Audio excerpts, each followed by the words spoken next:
Operation IceBridge. You may know it from the beautiful photos that pop up in your feed.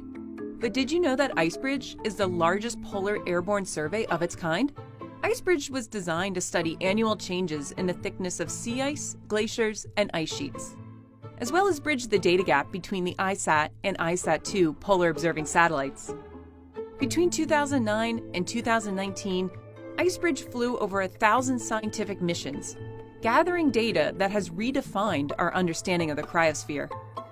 So let's take a look back at some of the mission milestones from over the years. One of the first steps to measure sea ice thickness is to get a handle on the amount of snow that accumulates on top of it. The IceBridge team pioneered the use of a snow radar instrument to gather the first widespread data set of snow thickness on top of both Arctic and Antarctic sea ice. Closer to land, the point at which a glacier begins to float is called a grounding line, and it's a very challenging place to measure ice thickness. Using two instruments, a radar sounder and a gravimeter, the IceBridge team was able to survey hundreds of these complex transition zones, enhancing scientists' understanding of the rapid changes in glacier behavior.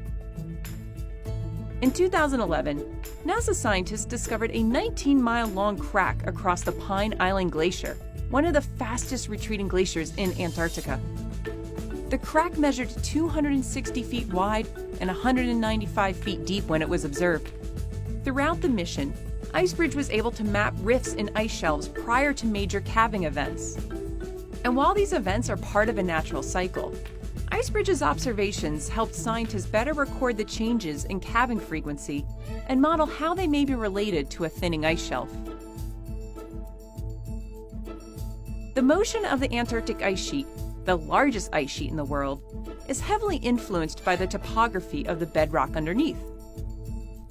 In 2013, the British Antarctic Survey used over 25 million measurements collected by IceBridge and other projects to develop a 3D map of Antarctica's bedrock topography.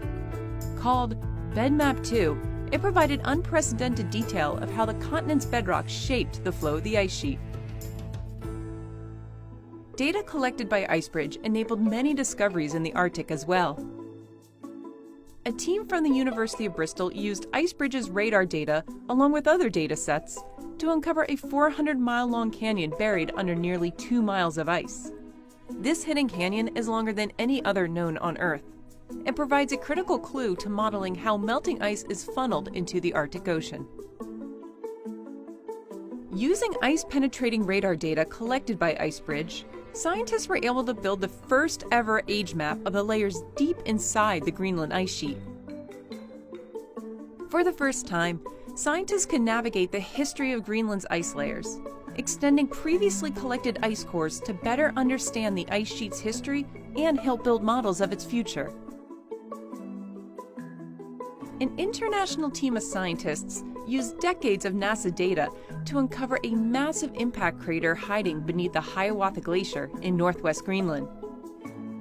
At roughly 1,000 feet deep and more than 19 miles wide, it is potentially one of the youngest large impact craters on Earth.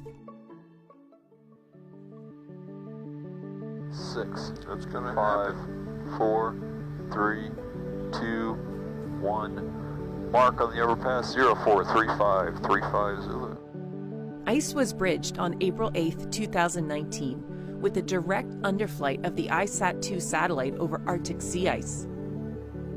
For the first time, both ISAT-2 and IceBridge would be taking the same elevation measurements over the same ice.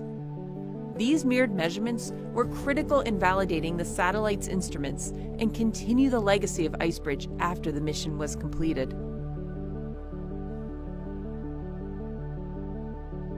Over the course of its 11-year mission, IceBridge completed 1,056 scientific flights and provided a wellspring of data that fueled the publication of more than 660 papers and counting.